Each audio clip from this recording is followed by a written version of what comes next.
something more ominous.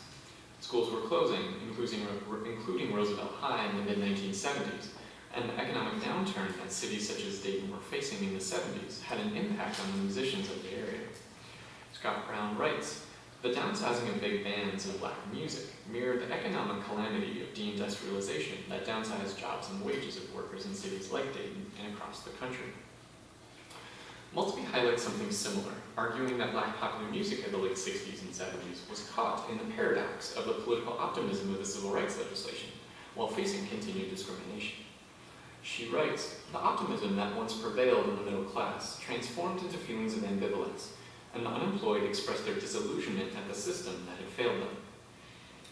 The new possibilities of electronic instruments serving as a sonic analog for the kinds of devastation that America's urban centers faced would become a hallmark of hip-hop music a few years later, and the funk music of Dayton would be heavily sampled by hip-hop artists, particularly those on the West Coast."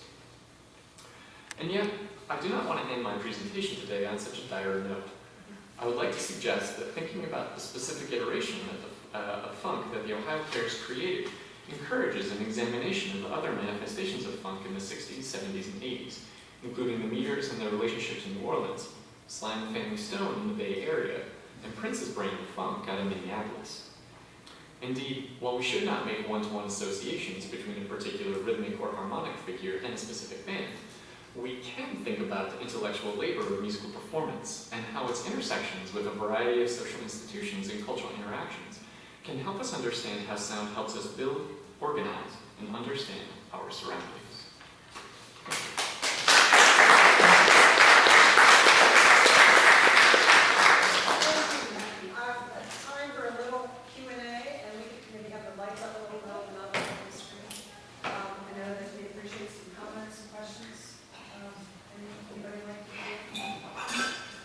Next, well, with our panel that we had earlier, taking a look at some of the, we talked a lot about the schools in Dayton and the talent shows, and then I love the, what do they call the bandwagons? Showwagons. Any questions, comments? Go ahead, Scott. Yes, thank you for the really interesting presentation.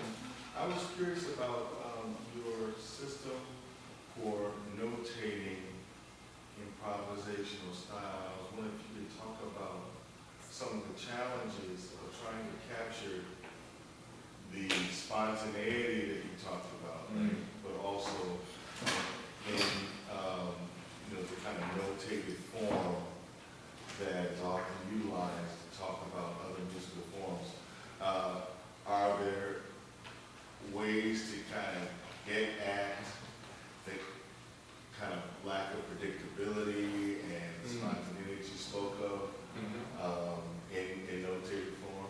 Are you talking about in like musicological approaches to it? Yeah, sure. Yeah. So that's a really great question, and it's a really big challenge for music studies in general.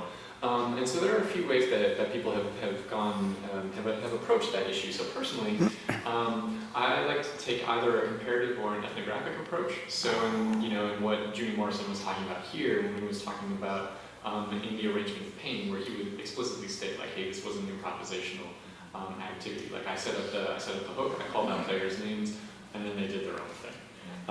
So I think that's a really useful. That's a really useful way. If you don't have access to that, if you can't talk to musicians or they haven't spoken about it in any sort of public forum.